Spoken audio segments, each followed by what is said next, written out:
इशरत जहां एनकाउंटर मामले में नरेंद्र मोदी और अमित शाह पर सीबीआई शिकंजा कसने की तैयारी है। नरेंद्र मोदी की मुसीबत यहां पर बढ़ सकती है।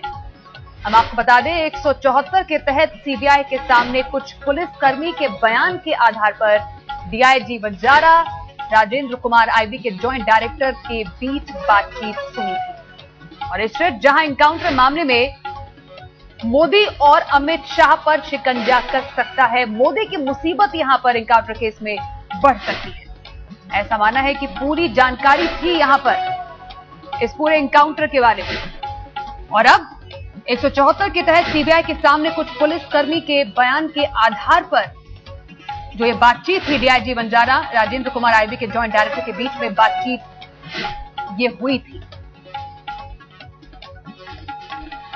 नरेंद्र मोदी की मुश्किलें यहां पर बढ़ सकती है। सीबीआई चार्जशीट में नाम डाल सकती है और अमित शाह भी इसमें आरोपी बनाए जा सकते हैं। इस वक्त की सबसे बड़ी खबर, गुजरात के मुख्यमंत्री नरेंद्र मोदी की मुसीबतें यहां पर बढ़ सकती है। इशरत जहां एनकाउंटर मामले में मोदी घिरते हुए नजर आ रहे हैं, उनकी मुसीबत यहां पर बढ़ गई है। इशरत मामले में मोदी का नाम यहां पर सामने आ रहा है, उनकी मुसीबत बढ़ गई है। चार्जशीट में सीबीआई नाम डाल सकती है। साथ ही साथ अमित शाह पर भी सीबीआई शिकंजा कसने की तैयारी में है। चार्जशीट में इन दोनों का नाम डाला जा सकता है।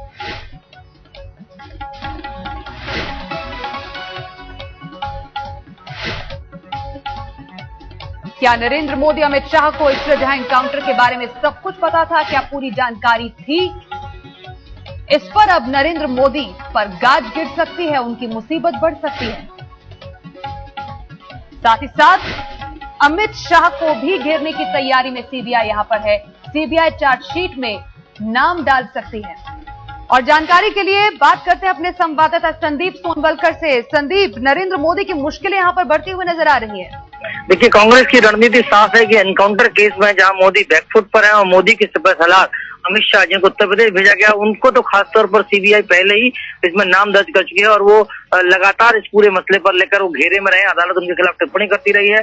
तो जाहिर तौर पर इशरत जहां और सोहराबुद्दीन और उससे साथ जुड़ा हुआ मामला है तुलसी प्रजापति का, तो जाहिर ये तीनों मसले जो एक साथ जुड़े हुए हैं, एक के बाद एक तीनों एनकाउंटर केस में अब बात ये साफ सामने आ रही है कि जो आईबी के अफसर हैं या जो उस समय के स्टेट पुलिस के जो बड़े अफसर हैं उन सबका हाथ रहा। और जाहिर तौर पर इन सब में एक नई बात ये आई है कि इनकी बातचीत होती रही है अमित शाह से, इसके अलावा इनकी बातचीत हुई है मोदी के दफ्तर से। तो क्या मोदी का भी इसमें हाथ था? जाहिर तौर पर एक बड़ा मौका मिला है कांग्रेस को राजनीति करने का। यही वजह है कि कांग्रेस का बड़ा डेलीगेशन आज जाने वाला है राष्ट्रपति से मिलने, और जाहिर तौर पर राष्ट्रपति से मांग की जाएगी इस पूरे मसले को लेकर राष्ट्रपति कदम उठाएं। और ये भी मांग की जाएगी कि इस मसले को लेकर सरकार के खिलाफ कार्रवाई की जाए, राज्य सरकार के खिलाफ कार्रवाई की जाए, क्योंकि एनकाउंटर केस में पूरी जांच नहीं हो पा रही है। मांग की जाएगी इस बड़े डेलीगेशन में गुरदास कामत जो अभी प्रभारी बने गुजरात के वो शामिल होंगे, अहमद पटेल शामिल होंगे, गुजरात के अर्जुन मोढवाडिया जो नेता है वो शामिल होंगे और तमाम एमपी और एमएलए जाकर मिलेंगे। और ये आरोप दरअसल सीधे तौर पर राज्य सरकार पर लाया जाएगा कि एनकाउंटर केस में उनका सीधे सीधे हाथ रहा है। जी, सीबीआई यहां पर कुछ तथ्य पेश कर रही है, बयान की बात की जा रही है, जो बातचीत हुई है, किस तरीके से ये जो पूरा केस है वो सीबीआई आगे पुटअप करने वाली है? देखिए, सीबीआई का जो मसला है, सीबीआई का मानना है कि बड़े अफसर भी इसमें शामिल रहे। अब तक इस मसले पर आईपीएस लेवल के अफसर तो पकड़े गए, लेकिन डीजी वंजारा और जो PP Pande additional director general उनका नाम सामने आया। इसके अलावा जो राजेंद्र कुमार जो आईबी के हेड थे उस समय गुजरात के, उनका भी नाम सामने आया है। जाहिर तौर पर सीबीआई एक केस स्टैब्लिश करने की कोशिश कर रही है कि जो एनकाउंटर हुए थे इशरत जहां का और उनके साथ 4 लोगों का, इसके अलावा उसके बाद सोहराबुद्दीन का और तुलसी प्रजापति का, इन सब केस में कहीं ना कहीं सीधे मुख्यमंत्री दफ्तर और उनके लोग जुड़े हुए थे। उस समय अमित शाह गृह मंत्री थे, उनको भी इसमें एक्चुअली लपेटने की कोशिश की जा रही है। लेकिन सवाल दरअसल ये है कि क्या इतने सालों बाद सीबीआई इसको साबित कर पाएगी, क्योंकि चार्जशीट का जहां तक मामला वो इस बिना पर सिर्फ दी जा रही है कि बातचीत हुई थी इनके बीच में। इससे ज्यादा अभी तक और कोई सबूत सीबीआई जुटा नहीं पाई। तो यह वजह ये पॉलिटिकल मामला इसलिए ज्यादा बनता जा रहा है क्योंकि मोदी ने अभी से कहना शुरू किया गया कि सीबीआई का इस्तेमाल उनके खिलाफ हो रहा है। जाहिर तौर पर चुनावी दौर में ये मुद्दा और रंग लाएगा।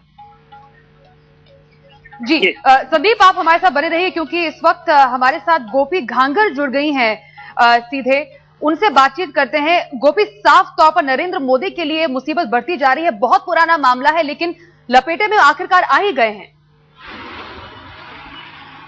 जी बिल्कुल स्वाति, हम ये जरूर कह सकते हैं कि नरेंद्र मोदी और उनके जो खास कहे जाने वाले अमित शाह हैं, उन पे अब ये सीबीआई की गाज गिर सकती है, क्योंकि जो बयान यहाँ पे पुलिस कर्मियों ने दर्ज करवाए हैं, एक जो बयान 164 के तहत सीबीआई में एक पुलिसकर्मी ने दर्ज करवाया है। हालांकि सीबीआई ने उनका नाम तो नहीं बताया, लेकिन उस पुलिसकर्मी ने बंजारा और उस वक्त जो राजेंद्र कुमार आईबी के चीफ थे, इन दोनों के बीच में बातचीत जो थी उस पे बयान दिया है। और उसने कहा है कि बंजारा को बातचीत करते हुए सुना था मैंने कि सफेद दाढ़ी और काली दाढ़ी ने एनकाउंटर के लिए परमिशन दे दी है। तो साफ तौर पर कहीं ना कहीं कुछ कह सकते हैं कि बहुत सारे ऐसे पुलिसकर्मी हैं, कुछ आईपीएस ऑफिसर्स हैं, जिन्होंने जो अपना 164 के तहत मैजिस्ट्रेरियल स्टेटमेंट दिया है, उस स्टेटमेंट में कहीं ना कहीं नरेंद्र मोदी और अमित शाह की ओर इशारा किया है, जो सीधे तौर पर आने वाले दिनों में मुख्यमंत्री नरेंद्र मोदी और अमित शाह की मुसीबत और बढ़ा सकते हैं। गोपी, इतना पुराना मामला है कि सीबीआई के पास ठोस सबूत है। जो बयान जिसके बारे में बात कर रही है, कितना जो केस ठोस बनता है सीबीआई का इस पूरे में? जी बिल्कुल, जो स्वाति ये जो बयान है, इसकी वैल्यू अगर हम देखने जाए कोर्ट में ट्रायल के दौरान जब इसकी वैल्यू देखने जाएंगे, तो जो पुलिसकर्मी है जिन्होंने ये बयान दिया है, जो वकील है, सीनियर लॉयर्स है, उन लोगों का यही मानना है कि वो अधिकारी को कोर्ट में आकर भी यही बयान देंगे, तभी इसकी वैल्यू मानी जाएगी। हालांकि कुछ ऐसे बयान है जो 164 के तहत मैजिस्ट्रेरियल स्टेटमेंट है, जिसकी वैल्यू हम कह सकते हैं। हालांकि सबसे अहम अगर स्वाति हम कहें तो ये जो पूरे जितने भी बयान है, उसमें कहीं ना कहीं सीबीआई को कुछ ऐसे एविडेंस भी मिले हैं जिसमें पुलिसकर्मी के बयान के साथ वो एविडेंस कहीं सीधा मैच होते हैं। जैसे कि फोन कॉल डिटेल्स है, बंजारा ने ये भी कहा है कि जो बंजारा ने कहा था कि सफेद दाढ़ी और काली दाढ़ी से बात हो चुकी है, तो सीबीआई ने उस वक्त के जो फोन कॉल डिटेल्स है वो हासिल किए हैं, और उस फोन कॉल डिटेल्स में वो जो बातचीत की बात कर रहे हैं वो कहीं ना कहीं प्रूव होती है। तो सीधे तौर पर क्योंकि इतने साल पुराना मामला है, सीधे एविडेंस नहीं मिल सकते हैं, लेकिन जो स्टेटमेंट्स है, जो मैजिस्ट्रेरियल स्टेटमेंट है, उसके तहत सीबीआई इस पूरे मामले में इन्वेस्टिगेशन कर रही है, और कहीं ना कहीं इसे एक सबूत के तौर पर तो पक्का देखा जाएगा। स्वाति जी गोपी, आप से ये भी जानना चाहेंगे, क्या यहाँ पर नरेंद्र मोदी को इस पूरे जो ये अब सीबीआई की तरफ से शिकंजा कसने की तैयारी चल रही है, कहीं किसी ना किसी तरीके से उनको लाभ तो नहीं होगा इससे? देखिए, नरेंद्र मोदी की जहां पर राजनीति की बात अगर हम करते हैं, तो नरेंद्र मोदी हमेशा एक ऐसे शख्स के तौर पर उभरे हैं कि जो उनके के ऊपर आई मुसीबत को भी एक अपॉर्चुनिटी में बदल दे। तो सीधे तौर पर हम कह सकते हैं कि नरेंद्र मोदी कहीं ना कहीं इस बात की उन्हें भनक पहले से ही हो गई है, और यही वजह है। आप देख लीजिए, पिछले करीब 1 महीने से लगातार जब से सीबीआई मामले में सीबीआई इशरत मामले में नए खुलासे कर रही है, तब से नरेंद्र मोदी बार बार सीबीआई पर, केंद्र सरकार पर हमला कर रहे हैं। यहाँ तक कि कल जब मोदी मुंबई में थे, और मुंबई में भी जब वो अपना भाषण दे रहे थे, तब उन्होंने इशरत मामले को लेकर सीबीआई पर हमला कहा कि सीबीआई उनका कुछ नहीं, केंद्र सरकार सीबीआई का इस्तेमाल कर रही है। तो इस तरीके के जो बयान है वो बार बार नरेंद्र मोदी दे रहे हैं, और साफ तौर पर 2014 के चुनाव आ रहे हैं। वैसे में मोदी इस मामले का जो पॉलिटिकल गेन है वो हासिल करने की, इस मौके को कैसे भुना सकते हैं मोदी, ये भी बहुत ही दिलचस्प है। बहुत शुक्रिया गोपी, फिलहाल हमसे बातचीत करने के लिए। इस पूरी खबर पर नजर हमारी लगातार बनी रहेगी।